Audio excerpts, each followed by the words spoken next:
అమీర్ ఇంటి చిన్న కొడుకు అచ్చంగా గోల్డ్ సర్కిల్ వాడు ధనవంతుడు. అతను తన గర్ల్ ఫ్రెండ్ నిజమైన ప్రేమను పరీక్షించాలని అనుకున్నాడు. అందుకే అతను పేదవాడిగా మారి ఒక నకిలీ కారు ప్రమాదం ప్లాన్ చేశాడు. తన గర్ల్ ఫ్రెండ్ తనను వదిలిపోతుందో లేదో చూడాలనుకున్నాడు. కానీ హాస్పిటల్ బయట తన గర్ల్ ఫ్రెండ్ ఏడుస్తూ ఎంత బాధపడుతుందో చూసినప్పుడు అతనికి చాలా సంతోషం కలిగింది. ఇదే నిజమైన ప్రేమ అని అనుకున్నాడు. తన స్నేహితులతో చేసిన ఛాలెంజ్లో గెలిచాడు. కానీ అతని మనసు కూడా బాధపడింది. ఇప్పుడు నిజం చెప్పేస్తాను అనుకున్నాడు. కానీ అతని స్నేహితులు వద్దన్నారు. మరికొంత పరీక్ష చేద్దాం అన్నారు. అప్పుడు ఒక స్నేహితుడు డాక్టర్గా మారిపోయాడు. అతను ఆ అమ్మాయితో, మీ బాయ్ ఫ్రెండ్ కోమాలో ఉన్నాడు, ప్లగ్ పెట్టారు. అతని సర్జరీకి 1 కోటి రూపాయలు కావాలి. సర్జరీ తర్వాత కూడా బతికే అవకాశాలు తక్కువే అన్నాడు. ఆ అమ్మాయి పారిపోతుందని అనుకున్నాడు.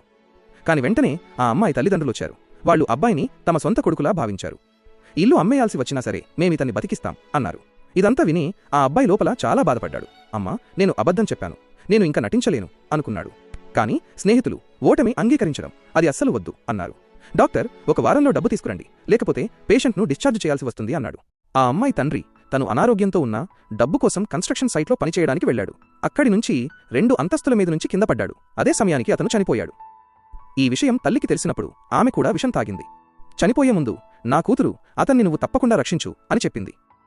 మరోవైపు ఆ అబ్బాయి తన స్నేహితులతో పార్టీ చేసుకుంటున్నాడు. ఆ అమ్మాయి 2 రోజులుగా రాలేదు. అంటే ఆమెకు నిజం తెలిసిపోయి ఉంటుంది అని అనుకున్నాడు. కాని అప్పుడే ఆ అమ్మాయి ఏడుస్తూ హాస్పిటల్కి వచ్చింది.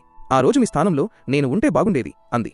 ఆ అబ్బాయి మరింత ఉద్వేగానికి లోనయ్యాడు. నిజమంతా చెప్పిద్దాం అని అనుకున్నాడు. కాని అప్పుడే ఆ అమ్మాయికి పార్ట్ టైం జాబ్ నుంచి కాల్ వచ్చింది. దాంతో ఆమె తొందరగా వెళ్ళిపోయింది. ఆ అబ్బాయి వెంటనే లేచి స్నేహితులతో, చూసారా, ఇదే నిజమైన ప్రేమ అన్నాడు. కాని స్నేహితులు, మరికొంత పరీక్షిద్దాం అన్నారు. ఒక ప్లాన్ వేశారు. ఇప్పుడు ఆ అబ్బాయికి స్పృహ వస్తుంది. కాని ఆ అమ్మాయితో తనకు ఎలాంటి సంబంధం లేనట్టు నటిస్తాడు. ఆ అమ్మాయి అడిగినప్పుడు అతను తెలియని వాడిలా నటించి ఆమెను దూరం చేశాడు. ఆ అమ్మాయి గుండె పగిలిపోయింది. కాని ఒకవేళ అతనికి స్పృహ వచ్చి ఉంటే జ్ఞాపకాలు కూడా తిరిగి రావచ్చు అని అనుకుంది. అందుకే అతని మందుల కోసం మరింత ఎక్కువగా పనిచేయడం మొదలుపెట్టింది. కాని స్నేహితులకు ఇంకా శాంతి దొరకలేదు. వాళ్ళు మరో అమ్మాయిని పిలిచారు. ఆ అబ్బాయి మొదటి ప్రేమగా నటించమని చెప్పారు. ఆ అమ్మాయి అబ్బాయికి మరింత దగ్గరగా తిరగడం మొదలుపెట్టింది. అదంతా అమ్మాయి కళ్ల ముందే జరిగింది. ఆ అమ్మాయి అంతా చూస్తోంది. తర్వాత ఏం జరిగిందో చూస్తే ఆశ్చర్యపోతారు. తరువాత భాగం కోసం సబ్స్క్రైబ్ చేసుకోండి.